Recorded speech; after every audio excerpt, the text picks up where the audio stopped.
Hi there. A client recently asked me a question, which to be frank, which I did a poor job of answering. The question was very simple. How do venture capital firms make their decision? So I thought I'd make a series of videos touching on four aspects of the decision-making process when it comes to venture capital firms. The four aspects I'll touch on over the next 3 or 4 weeks include strategy and strategy development within venture capital firms, how they build out their portfolios, how do they make decisions on individual opportunities, what are the techniques they use to make those decisions, and then finally, what are some of the tricks that a target firm can adopt to ensure that they have a successful conversation with a potential investor. So without further ado, let me touch on the first thing, strategy. Well, strategy has a very specific meaning when it comes to venture capital firms. It often revolves around a specific theme or thesis that the investors have. I'll give you 2 examples. We know an investor on the west coast of America who are very interested in individual psychology. They look at B2C businesses, but they will ask a series of questions about your understanding of the decision-making process that client makes when they engage or buy from you.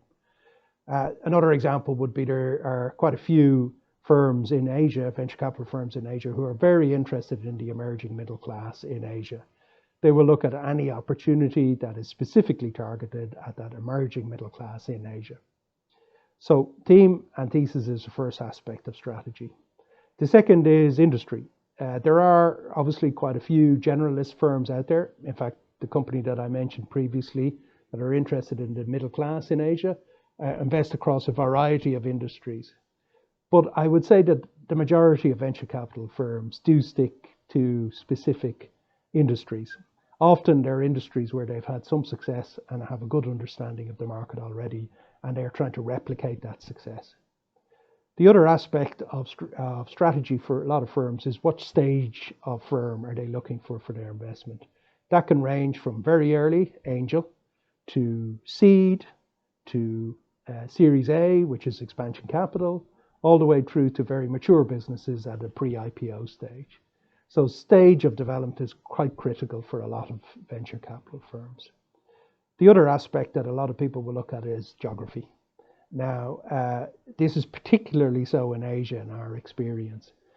We find that the Asian investors, to be frank with you, are quite parochial and will not invest in businesses that are outside of their home geography. I will say that in some of the industries where we operate, fintech, geography is becoming less of an issue, and we often see firms that are born global. In other words, they're already export orientated even at a very early stage of development. But for most firms, geography is important. There are a couple of less obvious aspects of strategy that I think our clients should consider. But they are related. One is timeline and the other is exit. We think you should be asking questions of investors around what stage is their fund at.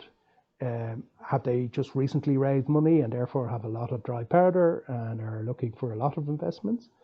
Or are they halfway through or further along their investment journey and therefore are looking for a relatively quick exit? I think it's very important that you ask questions around timeline and their exit expectation before you get an investment from it. So in summary, strategy is probably the most critical element of the decision-making process. And it involves theses and themes, it involves geography, it involves industry, stage of development, but also the stage at which that firm is. Are they looking for a relatively quick investment or not?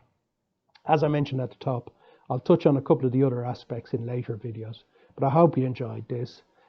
If you did, or even if you didn't, please let me know. I'm always available for any further questions if you want to get in contact with me directly.